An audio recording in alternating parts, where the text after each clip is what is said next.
Yeah, I think that this is kind of a waste of a video so far. It's only a game.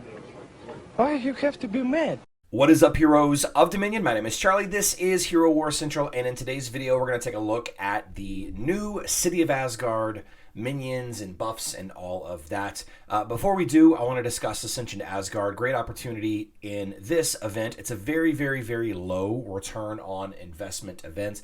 Hovers around 30-40% return on investment, but it is one of the only times that you should be leveling up your Ascension glyphs. You should not be leveling up a hero's Ascension unless this event or an Emerald Coin event is active, or basically any event that you should be leveling up Ascension. And that's actually the case with all currencies, all chests, everything in this game. You should only spend them when there's an event active that you get credit for them. All that being said, I wanted to take a look at the new City of Asgard boss. I want to go through the buffs and see what we've got going on here. Let's go to Guild Raid. It's basically the same makeup as before. It's a little different background, but generally speaking, it's all the same. We fight these mini bosses. We have a certain amount of attempts: 1, 2, 3, 4, 5, 6, 7, 8, 9. We have 9 total attacks, and we have 9 locations here. If you have a developed account, you shouldn't have any issue with this, but I haven't looked at any of these bosses yet. We'll go through all these together during the live stream. There's no sense in taking a look at each of them individually. We don't really know yet which ones are going to be the most impactful, though I have a couple of ideas already. It is going to be worth, spending the gold on getting these. Let's see. This is Exhausting Harp. Exhausting Harp plays the Innervation motif, inflicting an effect that drains heroes' main stats until they reach 0. Interesting. The effect lasts until the harp is affected by at least 5 control effects. Okay, so that actually answers one of the big questions that we had. How is this going to be dispelled? How is it going to be changed or removed? And it looks like 5 control effects is the play.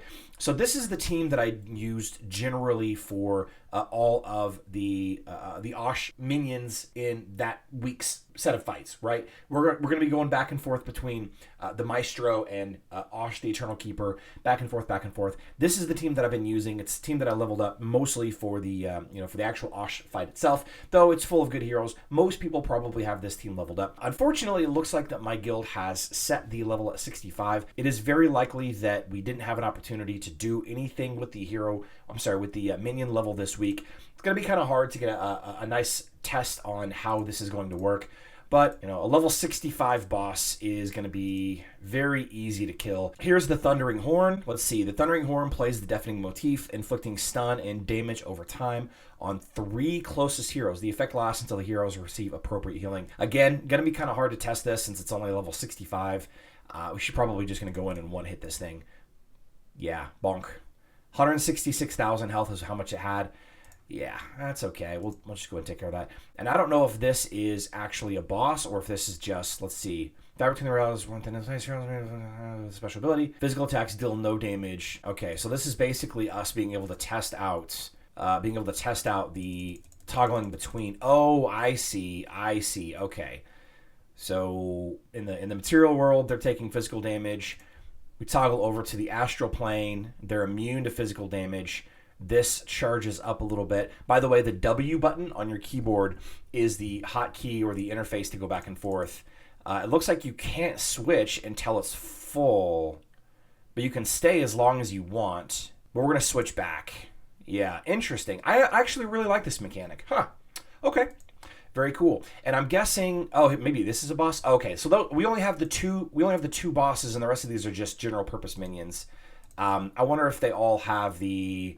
Yeah, it's just man, these guys are actually really cool. It's got a Beauty and the Beast kind of vibe to these guys. I've got a couple of minions here, but again, these being such a low level, it's hard to test. Maybe next week we can crank the level up to level 160 and actually do some testing against some of these bosses. But yeah, I think that this is kind of a waste of a video so far. We will we're just gonna skip the battle. We're not gonna learn anything from these fights. Now, many of you have come to me asking about how some YouTubers are able to fight the new boss already. They're using a third-party program that I do not condone that you use. There are several YouTubers that are blatantly using them on their video, and a very prominent YouTuber today actually said in his video that we are testing, or we are still testing, and he even made such comments down in a reply in his comment section. I do not recommend you use these hacks, even if prominent YouTubers are saying that they are, or are blatantly using it without any kind of repercussions. It is very possible that these players are using these hacks on an outside of Hero Wars version of the game, so it's like their own personal server of the game, and their accounts can't be tracked in that way. I think that it violates a lot of the terms of service or the player code of conduct or contract or whatever it is. And I wouldn't like it if all of the time and money that I've put into my account was removed because I used a cheat like this. I do share screenshots from some of the videos and from some of the stuff. A couple of the bots and cheats that players use, their screenshots get spread around very quickly. Things like clearing up the map on the mysterious island. There's a couple of cheats that can be used in the AOC fight, the Area of Conquest map. I share them for educational purposes only. I would never use them myself. My guild doesn't use them. It just blows my mind how blatant and popular YouTubers even just admitting to doing it. I just cannot understand why you would do that. But it is what it is, I suppose. We are going to be live streaming today, discussing the new boss fights, the new buffs, all of that. We'll talk about Hero Wars. We'll talk about Hero Wars Mobile. I hope to see all of you there. I love you all. Good luck in Dominion.